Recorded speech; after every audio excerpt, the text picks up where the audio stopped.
So The Rock, and how about this ad? Hey, State Farm, you got a big enough ad? Good Lord. Hey, State Farm, why don't we take it easy? The Rock is part of the team buying the XFL for $15 million. Now, the first thing to say is it's not The Rock. Okay, he's part of a group, and I'm sure The Rock is a big part of the group, but it is important to understand that it's not The Rock owning the entire XFL. I did it for The Rock. Teaming up with his ex-wife, interesting decision, Dwayne, and a top sports management company, that's the Red Citadel or whatever it's called, Red Cardinal or something like that, to buy the bankrupt XFL league for $15 million. Owning an entire sports league for $15 million, I mean, pretty incredible value. Even though the XFL didn't score a financial or ratings touchdown back then, some fans have still hoped for a new football league that could challenge the NFL. That spurred the decision to launch the second iteration of the XFL. No way it fails 3 times. Kappa in chat. So I guess the real question here, Redbird Capital, that's it. Redbird Capital is the group. Whenever the XFL does return, Johnson and Garcia will benefit from working with Redbird, which has significant experience in the world of sports. Redbird recently filed for an initial public offering of a so-called bank check firm named Red Ball Acquisitions. A lot of red stuff going on here. In order to raise money to buy sports assets and take them public, this special purpose acquisition corporation is so chaired by Cardinal and Billy Beane.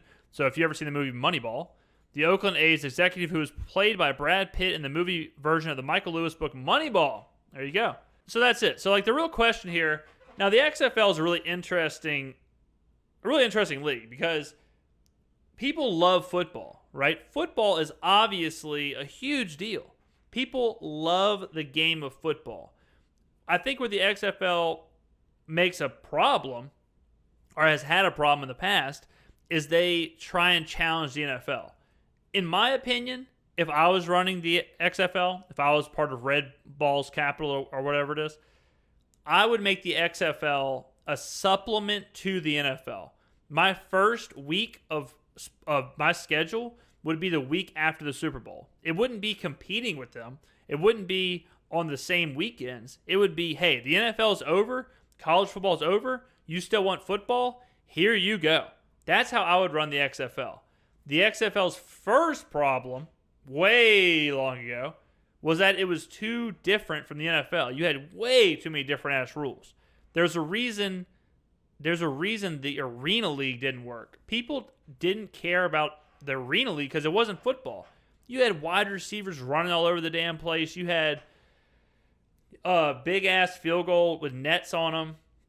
The field was only like 60 yards. The XFL should be a direct copy of the NFL, but with new players and should be at a different time of the year. Another thing I would do if I was the XFL is I would go get players that failed in the NFL or failed out of college or whatever you want to say and give them another chance. Johnny Manziel is someone who comes to mind, but also the Tim Tebows, also former Heisman winners like the Cardell Jones were great in college, have a fan base, didn't work out in the NFL, and now they're going to have another chance. I mean, if you go through lists of the top quarterbacks of the past 10 years, a lot of them didn't work out in college or out of college, and now they need somewhere to go.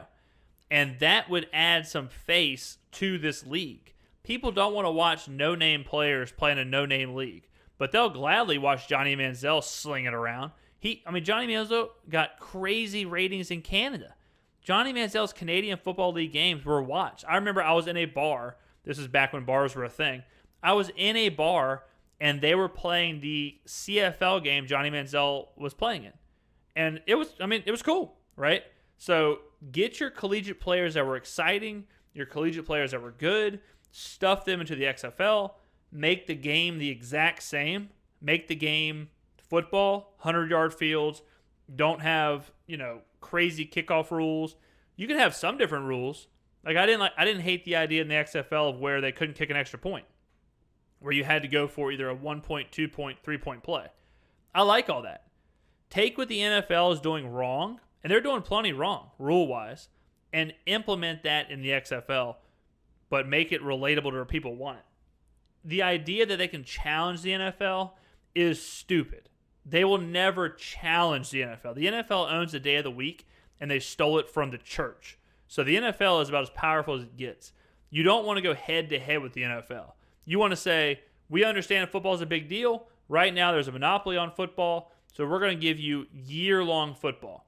People would be ecstatic if they could go from their NFL season to the XFL season. Think about it. You have your NFL fantasy football leagues.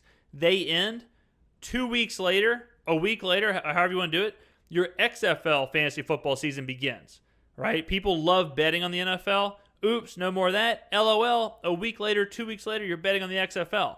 So I think the XFL does obviously have a huge market. It's just how they're going to do it, how they look at themselves. And I think jumping way ahead of yourself and running before you crawl and saying we're an alternative, we're better than the NFL, we're challenging the NFL is a really bad way to do it versus saying, hey, look, we're in the same world as the NFL. We're happy to play second fiddle for a few years or a few decades or whatever and survive off of the NFL. Like, you see restaurants all the time. If there's a really, really, really popular restaurant in your city and it always has a always has a wait list, always has people hanging around outside the building waiting, and you build a restaurant directly next door, you probably don't want to challenge that restaurant, but you're more than happy to take their overflow traffic and use that to build your own base and clientele. That's what the XFL should do. So I hope The Rock and them figure it out.